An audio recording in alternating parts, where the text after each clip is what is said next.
Switched mode power supply, or SMPS, is a game changer in the world of electronics. It efficiently converts electrical power using a switching regulator, making it a staple in devices like computers and TVs.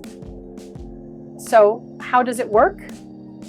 First, the AC main supply is rectified and filtered into high voltage DC, usually around 300 volts for a 230V input.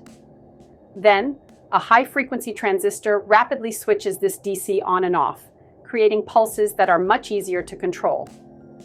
These pulses go into a high-frequency transformer, which adjusts the voltage as needed, allowing for a compact design. After that, the transformed voltage is rectified again and filtered to produce a clean DC output. The feedback control circuit continuously monitors this output, ensuring stability by adjusting the switching duty cycle. The advantages: high efficiency, lightweight design, and less heat generation. SMPS powers everything from consumer electronics to medical devices, proving its versatility and importance in our tech-driven lives. SMPS stands for Switched Mode Power Supply. It's an electronic power supply that efficiently converts electrical power by using a switching regulator. SMPS is widely used in computers, TVs, battery chargers, and many other devices due to its high efficiency and compact size.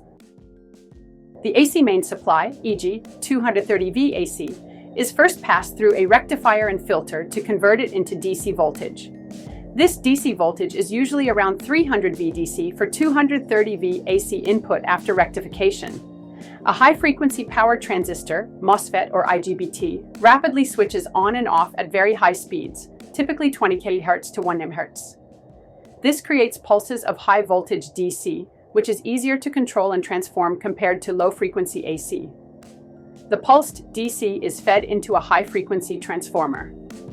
This transformer steps up or steps down the voltage as required. High frequency allows the use of smaller transformers, making SMPS compact. Would you like me to draw a simple block diagram of the SMPS, or dive deeper into the types of SMPS like buck, boost, or flyback converters? Let me know.